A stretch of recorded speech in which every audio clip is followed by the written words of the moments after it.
Hey guys, Mr. B here. So today I've got a 2012 Toyota Prius, and the cruise control does not work. The cruise control switch is right here. I've got a new one for that. Today I'm also going to show you guys how to remove and install a driver's side airbag, because you have to remove the airbag to get to the bolts and screws for the cruise control switch. So kind of two videos in one here.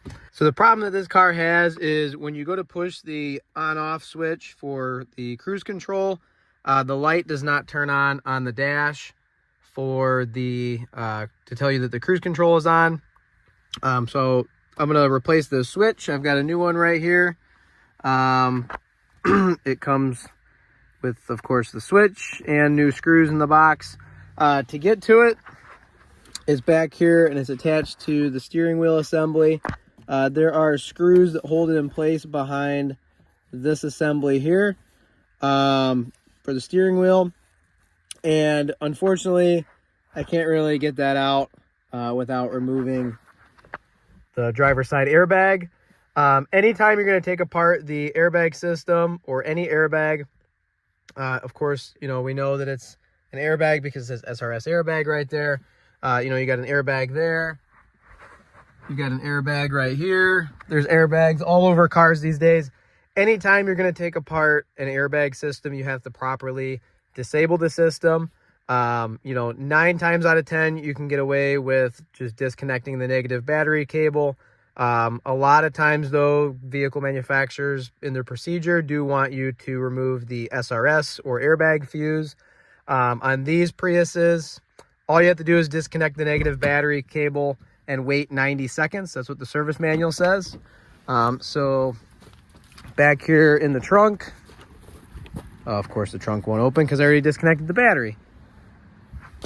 So back here in the trunk is the battery. I've got my negative terminal disconnected. Of course, I've waited more than 90 seconds to disable the SRS system. So there is a little plastic panel here that covers up that switch. You can just pop that out with a pick or a screwdriver. There is another panel right here. You gotta take that panel loose to gain access to the clip that's behind there. So looking at this side, it's the same thing for both sides, but there's a clip in there that you have to push in.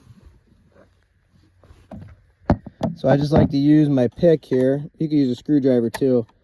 But that clip right there, you have to push on it and it releases the airbag.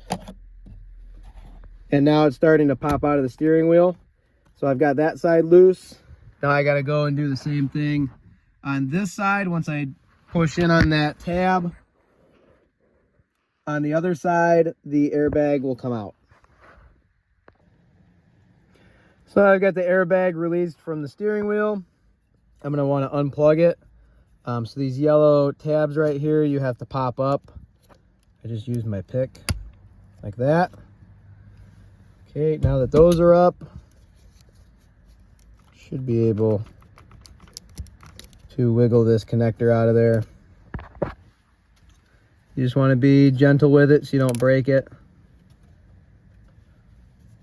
So there's one.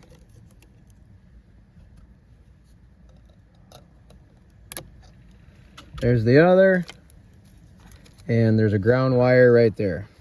So now I've got my airbag out. I've got it laying down over there, face down in the back seat. Actually, you know what? I'm gonna flip it the other way, so that way if something happens and it does go off, it doesn't shoot up at the ceiling. But I'm just not gonna touch it. Leave it alone. It can stay back there. We've got access to the cruise control switch. I can take those screws loose. We've got our connector there. I'm gonna pop that out, put the new one in. Reverse removal for the airbag, it's pretty simple. You just plug the airbag back in and literally push it into the steering wheel and it locks into those tabs right there automatically. There's no screws or anything that hold that airbag back in. All right guys, so now I got my airbag back on. It was super easy to install. Like I said, you just push it back into place after you plug it in. I got the cruise control switch installed, plastic panels, everything's back together. I got the car on. No lights or nothing. We hit this on-off button for the cruise control. the green light for cruise control does turn on now. So here I'm turning it on and off. So cruise control does turn on and off now. The old switch that was in the car before didn't even do that. So of course I'm going to take this car for a test drive still and just confirm the cruise control does work. But I think it's safe to say that that did fix the problem.